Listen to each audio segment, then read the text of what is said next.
নির্বাচনে বিরাট বিজয় পেয়ে স্বভাবতই আনন্দে আত্মহারা বিএনপি। 17 বছরের না পাওয়ার আক্ষেপ, বঞ্চনা, হাহাকারের সমুদ্র যেন ভরে উঠছে পূর্ণতায়। অতি দ্রুত কেউ কেউ নাকি আবেগ ধরে রাখতে পারছেন না। অভিযোগ আসছে জয়ী প্রার্থীরা হামলে পড়ছে পরাজিত প্রার্থীর ঘাড়ে। আসছে আগুনের খবর, লুটপাট, ভাঙচুর, এমনকি জান নেওয়ার খবরও। এরই মধ্যে জামায়াতের আমির নাহিদ সার্জিসরা বলে দিয়েছেন আবারও রাজপথে নামতে প্রস্তুত তারা।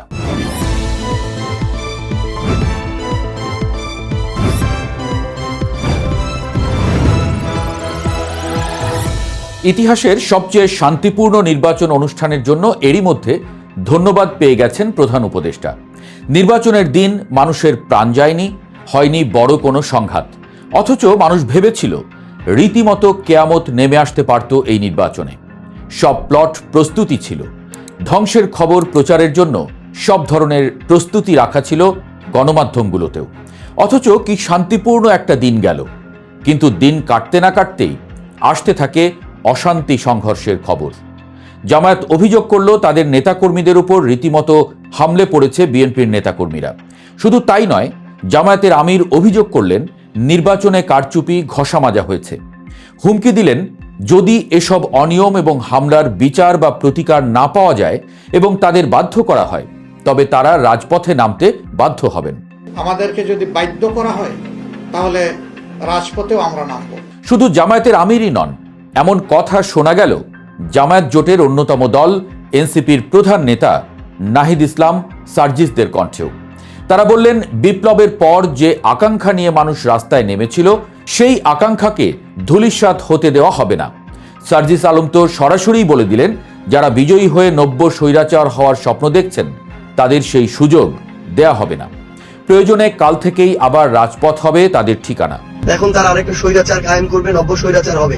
কিন্তু আমরা আমাদের জায়গা থেকে স্পষ্ট করে একটা কথা বলতে চাই, প্রয়োজন হলে আমরা কালকে থেকে আবার রাজপথে নামবো। পঞ্চগড়ের গুঞ্জরমারি বাজারে জামায়াত নেতার বাড়িতে হামলার পর সার্জিসের এই রণংদেহী মূর্তি বলে দিচ্ছে পানি অনেক দূর গড়িয়েছে। ছাত্র জনতার অভ্যুত্থানের দুই কারিগর নাহিদ ও সার্জিস এখন স্পষ্টতই বিএনপির বিপরীতে অবস্থান নিচ্ছেন। তাদের অভিযোগ আওয়ামী লীগ যেভাবে ভোট ডাকাতি করত, ঠিক সেই কায়দায় কেন্দ্র দখল আর রেজাল্ট শিট ঘষামাজা করে 11 দলীয় জোটের নিশ্চিত বিজয় ছিনিয়ে নেওয়া হয়েছে। বিশেষ করে মাওলানা মামুনুল হক, ঢাকা 8 এবং জামায়াতের সেক্রেটারি জেনারেলের আসনের ফলাফল নিয়ে যে নাটক হয়েছে তা মেনে নিতে পারছেন না তারা। জামায়াতের আমির ডাক্তার শফিকুর রহমান এখন ডাবল স্ট্যান্ডার্ডের প্রশ্ন তুলছেন। তিনি সোজা সাপটা জানতে চেয়েছেন নাসির উদ্দিন পাটোয়ারির ক্ষেত্রে যে আইন, মাওলানা মামুনুল হকের ক্ষেত্রে সেই আইন কেন কাজ করল না? এক দেশে কি দুই আইন চলবে?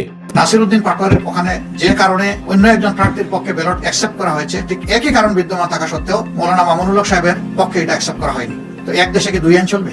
ঢাকা 15 আসনে 20,000 ভোটে এগিয়ে থেকেও ফলাফল না পাওয়া, কিংবা ঢাকা 17 আসনে রেজাল্ট শিটে ওভার রাইটিং করে 5,000 ভোট কমিয়ে দেওয়ার যে অভিযোগ জামায়াত তুলেছে, তা যদি সত্যি হয় তবে এই নির্বাচনের গ্রহণযোগ্যতা বড় ধরনের প্রশ্নের মুখে পড়বে। জামায়াতের দাবি অন্তত 10% ভোট কারচুপি করে তাদের বিজয় ঠেকানো হয়েছে। ঋণখেলাপিদের তথ্য গোপন করে নির্বাচনে অংশ নিতে দেওয়ার যে অভিযোগ তারা নির্বাচন কমিশনের দিকে ছুঁড়ে দিয়েছে, তার সুরাহা না হলে পরিস্থিতি নিয়ন্ত্রণের বাইরে চলে যেতে পারে। এই উত্তপ্ত পরিস্থিতির মধ্যেই দেশের বিভিন্ন প্রান্ত থেকে সংঘর্ষের খবর আসছে। গত 2 দিনে দেশের অন্তত 20 জেলায় বিএনপি জোট এবং জামায়াত জোটের কর্মীদের মধ্যে ব্যাপক সংঘর্ষ হয়েছে। কোথাও কোথাও নির্বাচনী ক্যাম্প ভাঙচুর করা হয়েছে, কোথাও আবার পরাজিত প্রার্থীর সমর্থকদের বাড়িঘরে অগ্নিসংযোগের ঘটনা ঘটেছে। এই যে বিজয় উৎসবের নামে প্রতিহিংসার আগুন জ্বলছে, এটি এখন বিএনপির জন্য কাল হয়ে দাঁড়াতে পারে। তারেক রহমান নির্বাচনে জিতে যে বার্তা দিচ্ছেন, তৃণমূলের কর্মীরা তার উল্টো পথে হাঁটছেন বলে মনে করছেন অনেকে। ওদিকে আবার কুমিল্লায় হাসনাত আবদুল্লাহ সমর্থকদের বিরুদ্ধে পরাজিত দলের উপর হামলার অভিযোগ উঠেছে। অর্থাৎ সেই আগের সংস্কৃতি, যে সংস্কৃতি বদলানোর জন্য এত রক্ত, এত পরিশ্রম। যা হোক, নির্বাচনের আগে যে সংহতির কথা বলা হয়েছিল, ভোটের ফলাফল আসার সাথে সাথেই তা যেন কর্পূরের মতো উড়ে যাচ্ছে। এসব যদি আটকানো না যায়, এই অস্থিতিশীলতা যদি দীর্ঘস্থায়ী হয়, তবে দেশের পরিণতি হবে ভয়াবহ। অর্থনৈতিক মন্দা আর রাজনৈতিক অস্থিরতার মাঝে নতুন করে রাজপথে সংঘাত শুরু হলে বিদেশি বিনিয়োগ আর আন্তর্জাতিক সমর্থন হারাবে বাংলাদেশ। সবচেয়ে বড় শঙ্কা তৈরি হয়েছে বিএনপির শপথ গ্রহণ নিয়ে। নির্বাচনের ফলাফল নিয়ে অভিযোগ, জামায়াতের রাজপথে নামার হুমকির মুখে বিএনপি কবে নাগাদ শপথ নিতে পারবে তা নিয়ে ধোঁয়াশা তৈরি হয়েছে। একদিকে জামায়াত এবং 11 দলীয় জোট ফলাফল বর্জনের হুমকি দিচ্ছে, অন্যদিকে নির্বাচন কমিশনে জমা পড়ছে শত শত অভিযোগ। এই আইনি এবং রাজনৈতিক লড়াই শেষ না হওয়া পর্যন্ত যদি শপথ ঝুলে থাকে তবে তা হবে বিএনপির জন্য এক বিরাট ধাক্কা।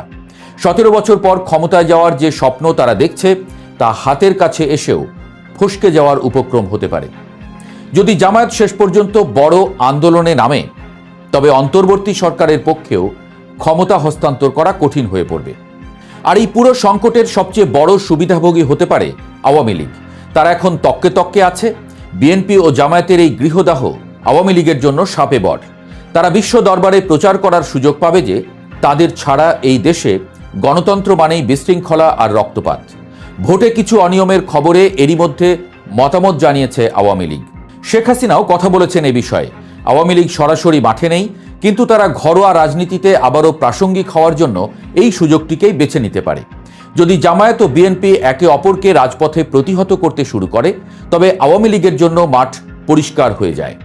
বিএনপি চেয়ারম্যান তারেক রহমান হয়তো ভেবেছিলেন নির্বাচনের বৈতরণী পার হয়ে গেলেই তিনি নাকে তেল দিয়ে নিশ্চিন্তে দেশ পরিচালনা করবেন, কিন্তু বর্তমান পরিস্থিতি বলছে ভিন্ন কথা। জামায়াতের এই রণহুঙ্কার আর আন্দোলনের আলটিমেটাম তার জন্য অশনি সংকেত। তিনি যদি তৃণমূলের এই প্রতিহিংসা দমাতে না পারেন এবং জামায়াতের তোলা কারচুপির অভিযোগগুলো গুরুত্ব দিয়ে না দেখেন তবে তাকে এক অস্থির শাসনকাল মোকাবেলা করতে হবে। রাজপথ যার দখলে থাকে রাজনীতি শেষ পর্যন্ত তার হাতেই যায়, এটাই বাংলাদেশের ইতিহাস। জামায়াত ও তার ছাত্রনেতারা যদি আবারও রাজপথে নামে তবে সেই উত্তাল ঢেউ সামলানো বিএনপির জন্য কঠিন হয়ে পড়বে। যেখানে অতি শক্তিশালী আওয়ামী লীগও টিকে থাকতে পারেনি, সেগুলো ঠেকাতে যদি শক্তি প্রয়োগ করতে হয় তবে নব্য ফ্যাসিবাদের তকমা নিয়ে ক্ষমতা শুরু করাটা হবে দলটির জন্য আত্মঘাতী। তবে শেষ পর্যন্ত বল এখন নির্বাচন কমিশনের কোর্টে। জামায়াত ও 11 দলীয় জোট যে সুনির্দিষ্ট অভিযোগগুলো দিয়েছে তার সুরাহা কমিশন কিভাবে করে তার উপরই নির্ভর করছে আগামীর বাংলাদেশ। যদি কমিশন নিরপেক্ষভাবে কাজ করতে ব্যর্থ হয় এবং জামায়াত রাজপথে নেমে পড়ে তবে দেশ আবারও এক অনিশ্চিত গন্তব্যের দিকে যাত্রা করবে।